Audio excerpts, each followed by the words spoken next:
This is exactly right. The Hulu original series Furious is now streaming on Hulu and Hulu on Disney+. Starring Emmy Rossum as Alice Black, Furious follows a rookie FBI agent on the hunt for Catherine, played by Lola Pettigrew, a mysterious and calculating female serial killer. While Alice upholds justice, Catherine kills for it, terrorizing the rich and powerful men of New York in her pursuit of vengeance. With secrets that change everything, Alice discovers there's a thin line between hunter and prey. Watch the Hulu original series Furious. Now streaming on Hulu and Hulu on Disney Plus for bundle subscribers. Terms apply. Goodbye. By now, you've probably heard of Reef. They've been making iconic sandals forever. But what you might not know is that they also make ridiculously comfortable everyday shoes. The Neptune is a lightweight, everyday slip-on shoe with a crush-back heel, so you can wear it traditionally or step on the heel and wear it like a slide. Lightweight, breathable, and easy to wear, the Neptune is the everyday shoe your feet have been waiting for. I feel like so often you have to sacrifice cuteness for comfort, which is so annoying because I want both all the time. Everything has to be cute, but also I'm old and I want comfortable shoes. So I feel like the Neptunes are the perfect answer to that. Yeah, I love how cushy they are. They're like, they go with everything. They're really cute, but your feet are like on little clouds. Check out the Neptune on reef.com and redeem 15% off your first purchase. Goodbye. Summer is for adventures, road trips, and adding a whole lot of miles to your car. That's why it's worth stopping at Valvoline Instant Oil Change first. Their trained techs help you get road trip ready with an oil change and an 18-point maintenance check included with every oil change, checking your tire pressure, wipers, lights, and more. Valvoline Instant Oil Change techs complete over 270 hours of training, so your car's in capable hands. Best part? You can stay in your car and you're in and out in about 15 minutes. Valvoline Instant Oil Change. Change wisely. Goodbye.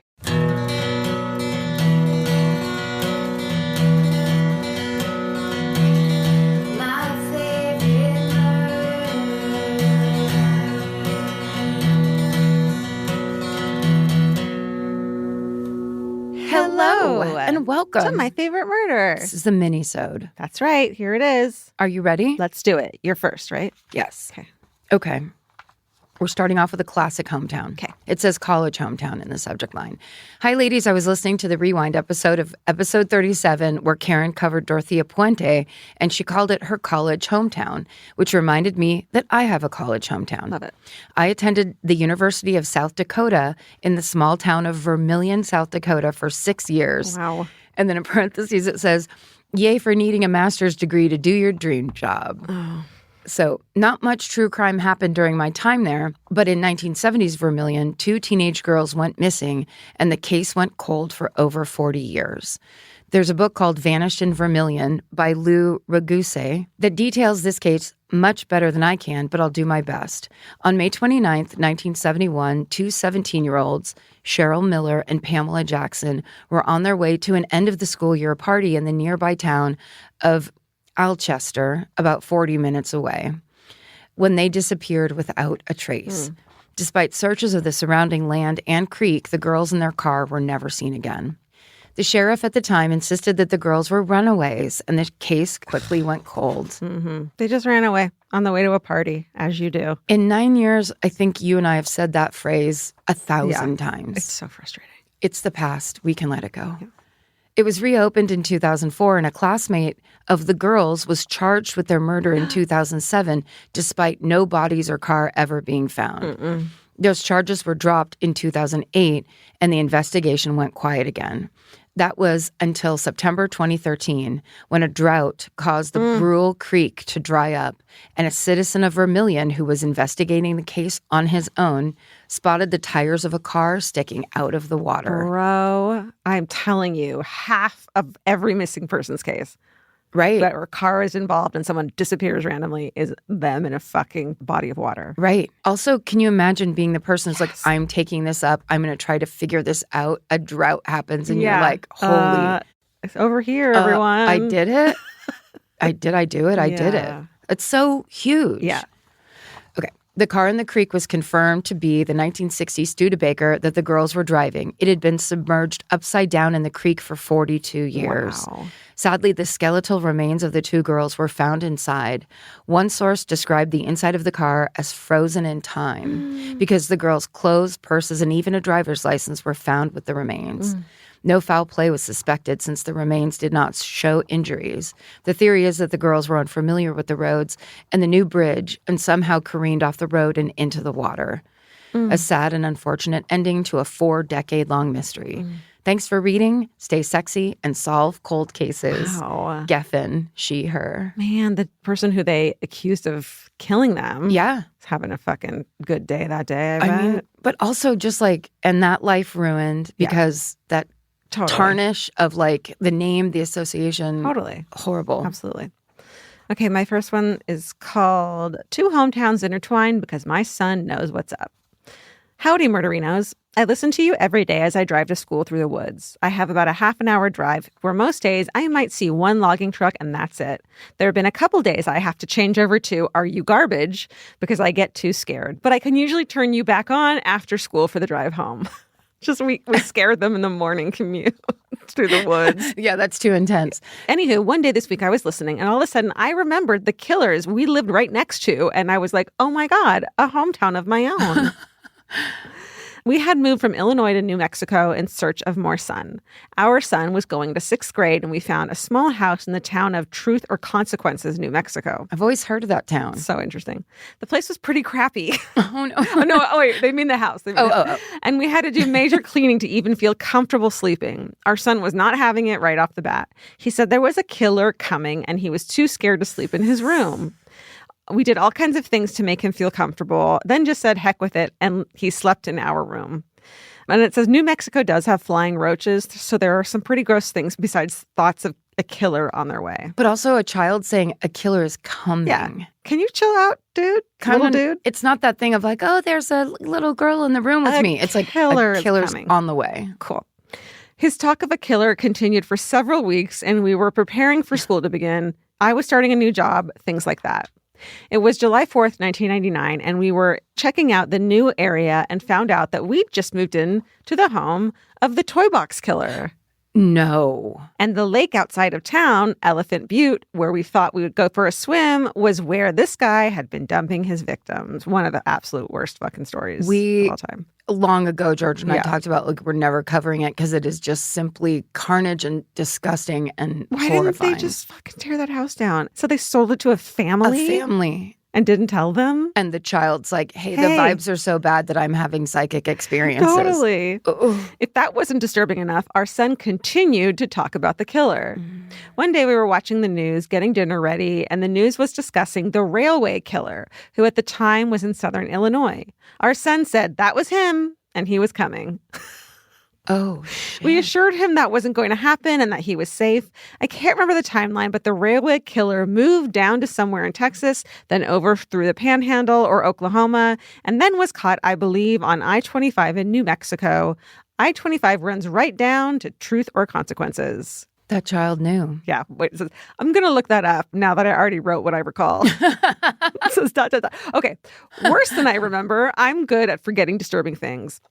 I just looked up that the railway killer was arrested in El Paso about 2 hours from Truth or Consequences on July 12th, 1999. We moved south of TRC to Caballo and made it about 6 months in New Mexico, then headed to Montana for normalcy. Ha ha. Our son loved Montana, and he is still there, safe and sound, and no serial killers. Good. Oh, well, what do you think? I mean, how do you know? Stay sexy and don't get murdered. Jackie in the UP of Michigan. Yay! Upper Peninsula. Wow, Jackie. Yeah. That was a good one. 6th graders talking about killers coming. The killer's coming. No. Some flavors will always make you smile. And with Kachava's new cinnamon French toast flavor, you can enjoy the taste of your favorite childhood breakfast without the sugar crash. Kachava is an all-in-one nutrition shake that comes in so many delicious flavors, including the brand new cinnamon French toast. It's made with real cinnamon bark for the richest, deepest, most authentic flavor. And just 2 scoops provide complete nutrition your body craves with protein, fiber, greens, and so much more. Kachava provides clean nutrition to fuel wherever your day takes you. No fillers, no nonsense. Okay, the Exactly Right Media office has all become obsessed with Kachava because they keep sending us these amazing boxes of all the flavors, and everyone kind of fights over it now. So we got this new flavor in, and I mean, there was like a line to try it. It's pretty great. We're real believers in the whole Kachava line, so treat yourself to a childhood favorite. Go to Kachava.com and use code MFM for 15% off your first order. That's Kachava, KACHAVA.com, code MFM. Go to Kachava.com and use code MFM for 15% off your first order. Goodbye. Bye. The future has an annoying habit of always showing up. That's why now is a great time to start planning ahead. Enter Acorns. Acorns is a smart way to give your money a chance to grow. You can sign up in minutes and start automatically investing, even if it's your spare change. The Acorns potential screen shows you the power of compounding and how your money could grow over time. You can quickly adjust how much you're investing every day, week, or month to make sure you're always building towards your goals. Whether you're just starting out or thinking about settling down, Acorns supports your big and small goals across every stage of life. Sign up now and Acorns will boost your new account with a $5 bonus investment. Join the over 14 million all-time customers who have already saved and invested over $27 billion with Acorns. Head to acorns.com/MFM or download the Acorns app to get started. Paid non-client endorsement compensation provides incentive to positively promote Acorns. Tier 2 compensation provided, potential subject to various factors such as customers' accounts, age, and investment settings. Does not include Acorns fees. Results do not predict or represent the performance of any Acorns portfolio. Investment results will vary. Investing involves risk. Acorns Advisors, LLC, an SEC registered investment advisor. View important disclosures at acorns.com/MFM. Goodbye. This email is kind of totally insane. A little bit long, but I think worth it. Okay. The subject line is, my husband's recently resurfaced repressed Boy Scout memory. Oh, God.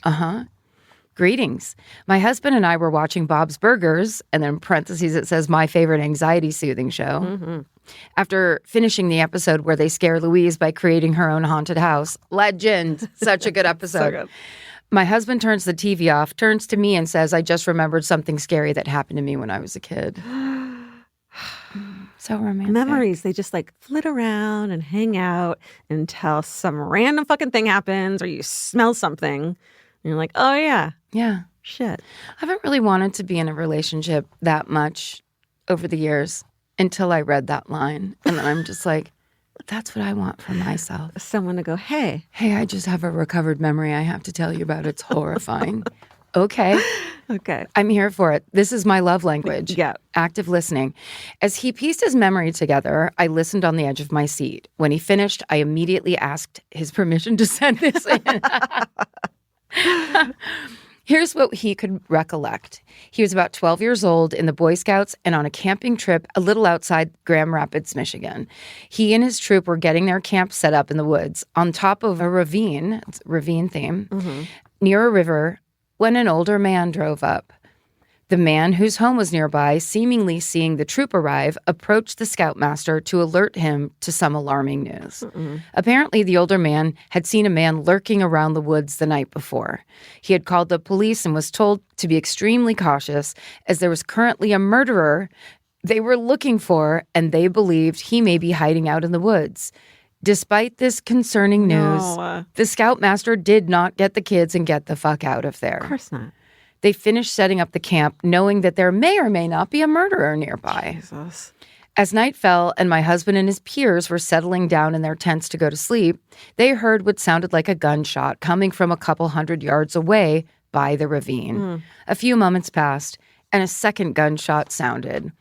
The scoutmaster finally rallied the troops, telling them to be quiet, and began leading them towards where they had parked the van. Great. So after multiple gunshots... now's the time in the dark to go. En route to the van, creeping along the ravine as quietly as possible, the troops were met with a horrifying scene. At the bottom of the ravine was a man in a camo jumpsuit standing next to a blood-soaked sheet covering a lump of something corpse-like, which was next to a big hole in the ground that he was actively digging. Oh, no. A shotgun leaned on a tree next to him. The man moved the body into the grave, and the scoutmaster thought it would be a good idea to confront the gun-toting possible murderer. He shouted, "Hey," and started going down the ravine. What the fuck? The camo man looked up and moved toward the tree where his shotgun was leaning. Also on the tree was a gas lantern hanging from a branch. As the man reached for his shotgun, he also turned off the lantern. Cool. Okay. This is literally an email from Blumhouse Films. Seriously. Like, this is insanity. The Scoutmaster had a lantern as well, which dimly illuminated his movements that the boys could see from the top of the ravine. As the Scoutmaster made his way towards the Camo Man, a burst of light erupted from the man's shotgun. The Scoutmaster fell, and his lantern was extinguished. What? The boys, all terrified, began running towards where they thought the van was. The van was gone. They started running down the road leading away from the campground. As they were running, they were halted by two freshly butchered cattle heads that were lit on fire, swinging from tree branches. You can't. As the kids were all peeing their pants and preparing for their too soon deaths, the van appeared. Driving it was their Scoutmaster, and riding shotgun was the Camo Man. You motherfuckers. You fucking psychopaths. What? You took it too far. You took it too far. First of all, what are you doing in the Boy Scouts? There's something wrong with you. Oh, my God. Apparently, this was a super cool, well thought out, trauma-informed prank played by two adults who should never be allowed near any children again. No. Thank you for your podcast. I'm a social worker. Thank God you're a social worker. Yeah. Because your man needs you now more than ever. What the fuck? I hate those two men so much. It's almost like his recovered memory, like the trauma isn't that happened. It was that they were played a prank on. Like it was that traumatic that they were played that specific prank that he had to forget it. Then they had to Not get even the prank. Right. But then they had to get into a van with two men that would play that prank. Seriously. And spend the rest of the night or weekend or whatever there. Jesus. Ooh. Okay, so thank you for your podcast. I'm a social worker and my job can be a lot sometimes. I can't tell you how much I appreciate laughing alongside you ladies as I clean my house and do my best to keep going, even when things are terrible. Thanks again, Gina. And then in parentheses it says, and Dan, my husband who graciously agreed to share his story. Dan. Thanks, Dan. Dan. Dan, you deserve an ice cream. Oh, that's awful. That is just, you can't, you shouldn't, and you won't. And please don't. Please don't. Good Lord, the lawsuits. I mean. This one's called Trash Kid Girl Scout Edition. Oh, okay. We're doing some scouting themes. Nice. Oh, yeah. That's weird. Hi, friends. Longtime listener, first-time writer. Growing up, instead of sports or dance for extracurriculars, my sisters and I did Girl Scouts, probably because my mom worked for our local Girl Scout council. Looking back on it, it was probably the best decision because I was a very clumsy child. One summer when I was 8 or 9, I was at a friend's birthday party and was playing on the zip line in their backyard when I let go way too soon and broke 5 bones in my left arm. Jeez. It was the end of May, so this obviously limited the amount of summer activities I could participate in. My mom's creative solution was to put me in an ASL class. Oh. Like sign language. Yes, learn sign language. That's smart. And then it says, where you have to use both your hands to sign. I'm still not sure she thought that through all the way, but it was air conditioning, which is a big plus for Houston summers. I got to sign my own name, learned how to sign Stop in the Name of Love by the Supremes. Nice. It's fucking pretty great. And some basic vocabulary. Flash forward to the following spring when it's cookie season and my Girl Scout troop is selling cookies at our local grocery store. Being the youngest of 3 sisters, I'm just a little competitive, and my goal was to try to lure in the most customers. Yeah. So I decided to use my summer activity to my advantage and began signing, "Would you like to buy some Girl Scout cookies?" to anyone who walked by. And wouldn't you know it, a lot more people stopped at the booth instead of walking on by. Oh, no. This is called Trash Kid. Yep. Yeah. When people started asking me questions about the cookies, I realized I didn't know enough sign language to keep going, but I also didn't want to blow my cover and start talking. So what did I do? Signed the Supremes on a loop. They don't fucking know. Right. They didn't take ASL last summer. Right. My mom was also my troop leader, but she was helping with the other booth on the second entrance, so she was not wise to my antics. Wait, sorry. Did she truly and on purpose, or was it like, oh, here's an interesting thing I can do, and then realized it worked? It worked and people going. Yes. So either way, it's bad. Yes. Either way, Trash Kid, which I love. Yes. This is a theme that we absolutely have to explore. But when I told her how we were able to sell all of our stock that day, she just laughed and said she was glad I learned something that summer. I am now a lifetime member of the Girl Scouts and try to support the local troops when I see them out and about selling cookies because it really did help me face my fear of talking to people in public. Or, signing to them. Thank you for all you do, bringing humor amidst the frustrating climate we find ourselves in this country. My dog Atlas and I take a walk every day at lunch, and I always listen to MFM to have a laugh before I have to go back to work. Stay sexy and support your local Girl Scouts, Stacy. Stacy. And take a signing class. Yeah. I mean, you should know how to do that. I've always wanted to learn. I have too. There was actually a TikTok where a woman was just talking about that, and I think there might be an app where you can learn ASL. That's a good idea. I'm gonna look that up. Summer means a whole new world for your feet. They're walking more, sweating more, and going barefoot all day long. For summer feet that need real comfort, there's Bombas. Bombas has a whole line of sport-specific socks for golf, yoga, the gym, and every kind of runner. They also make soft, supportive compression socks that are especially great for summer travel. Bombas sandals and slides are made from super lightweight, cushy, waterproof EVA foam, so they feel incredibly comfortable. And the best part, for every item you buy, Bombas donates an essential clothing item to someone facing housing insecurity, with over 200 million donations and counting. I wore my Bombas compression socks on the plane ride to and from Italy. And listen, I'm a girl of a certain age at this point. It needs to be done. And I felt so comfy and so secure with my cute little Bombas socks. So head over to bombas.com/MFM and use code MFM for 20% off your first purchase. That's BOMBAS.com/MFM, code MFM at checkout. Goodbye.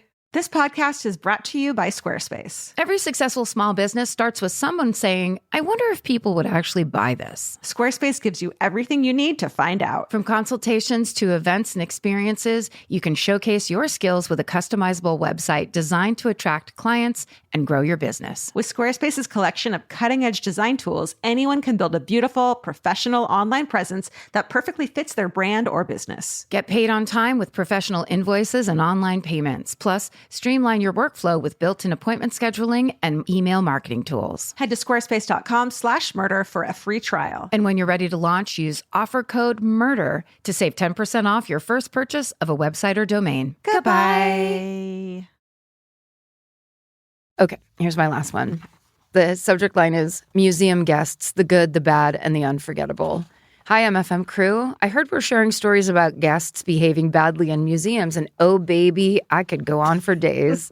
I worked at a Titanic museum in East Tennessee for 8 years. Why would East Tennessee have a Titanic museum? Guys. Maybe they'll tell us. Yeah. It was always busy, and I can still say Titanic facts at the drop of a hat. Did I tell you that my sister said that the kids in her class are obsessed with the Titanic because there's a book? The boys are obsessed because there's a book in the library about it. And they all fight over there's a book in her classroom about it. And they fight over it, and they talk about it all the time. Yeah, that was like the scariest thing as a kid. The Titanic. Okay. We had more than our fair share of stupid people who come through the museum, but my favorite example was this. I was telling a group of guests one day about the differences between the film and the actual sinking, and I would always start with, I am sorry to tell you that Jack and Rose were not real. Usually this got a laugh, but one day a woman loudly shouted at me, yes, they are. I saw them on Oprah. She was not wrong, but she was not right either. Yeah. I walked into a gallery just in time to watch two teenage girls hip check a case, and a $150,000 life jacket fell off its stand. My Italian grandmother would be proud of the yelling I did that day. I've watched people literally lick glass cases, called the cops on people stealing from the gift shop, and have had some people literally spit in my face. What? At a museum? At a museum for maritime disasters. That's insane. However, we were lucky to have some really amazing guest interactions as well. I met a World War II vet who had coffee in Paris with Ernest Hemingway once. Wow. One day I was giving a tour to a group from New York, and as a New York native, I always felt a kinship with them.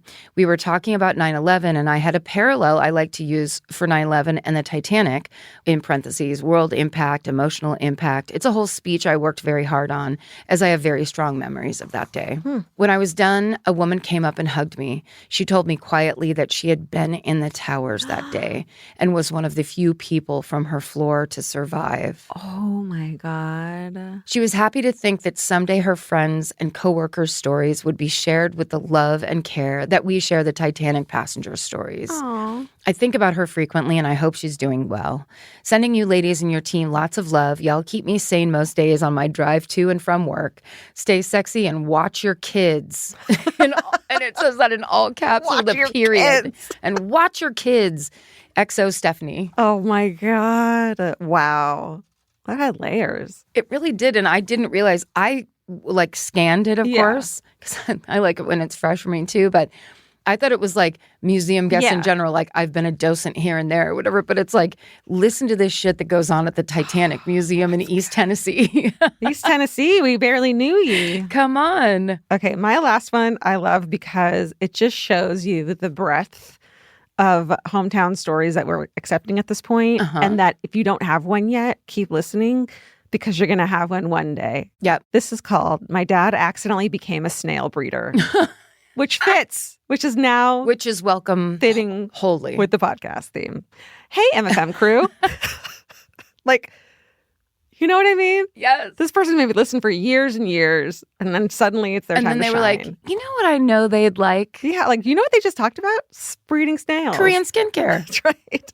Hey, MFM crew. I was listening to episode 470, Accept No Dare, when you mentioned breeding snails for escargot. Well, do I have a related story for you? Oh, yeah. We went into a whole escargot thing. Yes, because we thought about a great idea it would be to breed snails and sell them to restaurants. That's a great money-making scheme. If eggs are $17 a carton, let's get those snails up there. Seriously. My dad accidentally became a snail breeder, not for escargot, but for aquariums.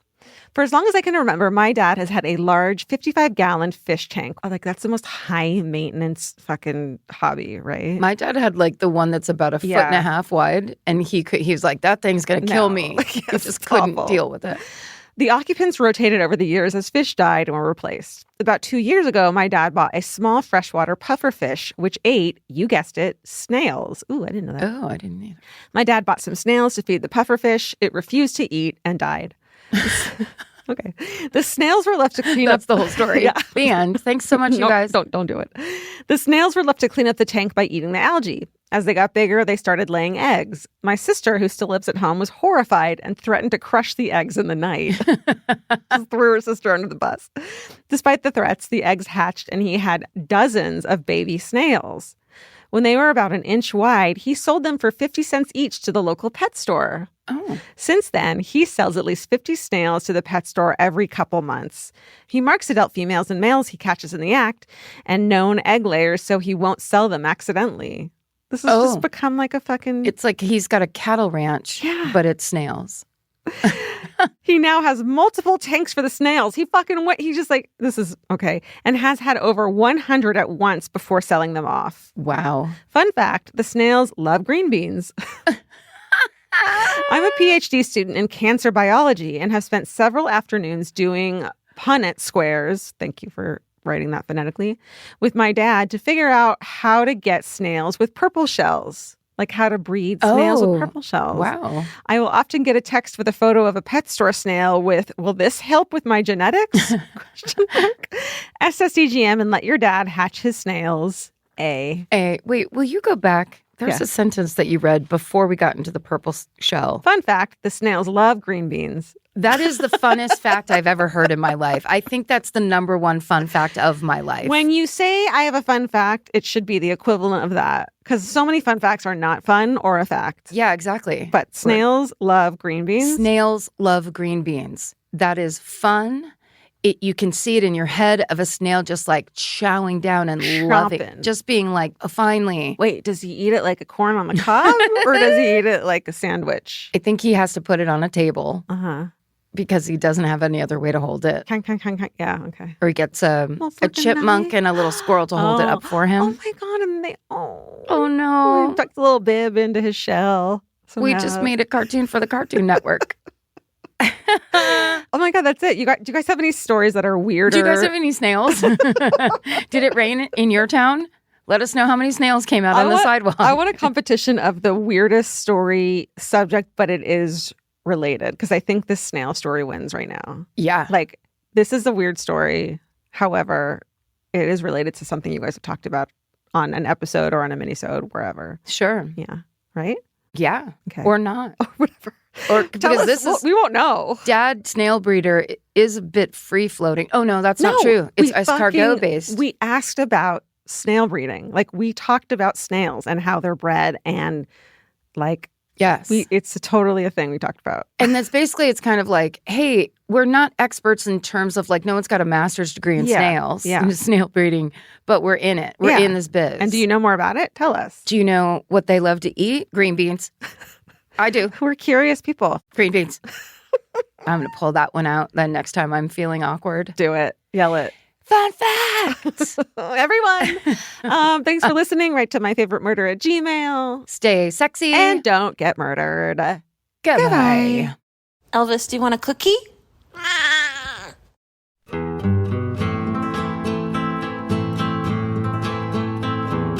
This has been an Exactly Right production. Our senior producers are Alejandra Keck and Molly Smith. Our editor is Aristotle Acevedo. This episode was mixed by Liana Squillaci. Email your hometowns to myfavoriteMurder@gmail.com. And follow the show on Instagram @MyFavoriteMurder. Listen to My Favorite Murder on the iHeartRadio app, Apple Podcasts, or wherever you get your podcasts. And now you can watch us on Exactly Right's YouTube page. And while you're there, please like and subscribe. Goodbye. Goodbye.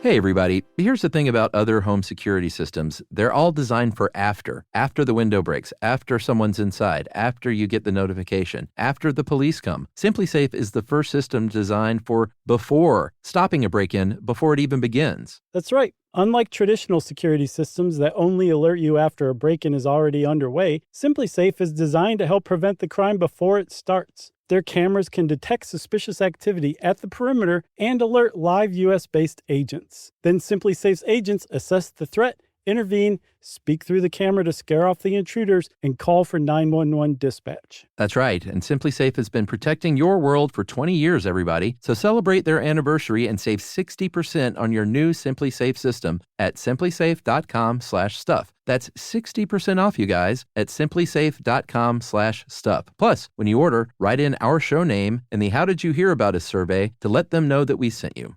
Don't forget, there's no safe like SimpliSafe. The kids are back in school. Now it's your turn to head back to the beach. During Cheap Caribbean's Back to Beach sale, save $200 site-wide on vacation packages of 4 nights or more with code 200BEACH. Trade school drop-offs for beach walks, lunch boxes for beach bars, and your daily routine for adults-only relaxation. Use code 200BEACH and get more beach for less money. Book your beach vacay today at cheapcaribbean.com. Goodbye. Hey. There's always a point in the day when your feet decide they've had enough. Luckily, there's Reef. You may know Reef for their ridiculously comfortable sandals, but they aren't stopping there. The women's Neptune has everything you could ever want in a sneaker. The Neptune is a lightweight, everyday slip-on shoe with a crush-back heel, so you can wear it traditionally or step on the heel and wear it like a slide. Lightweight, breathable, and easy to wear, the Neptune is the everyday shoe your feet have been waiting for. The Neptune makes me so freaking happy because my whole life I've been yelled at for crushing the heel of my foot. Because I want every shoe to be a slide, every shoe. And they actually make them that way. And it makes me so happy. Plus, they're super comfortable, they're light, and they're really cute. So check out the Neptune on reef.com and redeem 15% off your first purchase. Goodbye.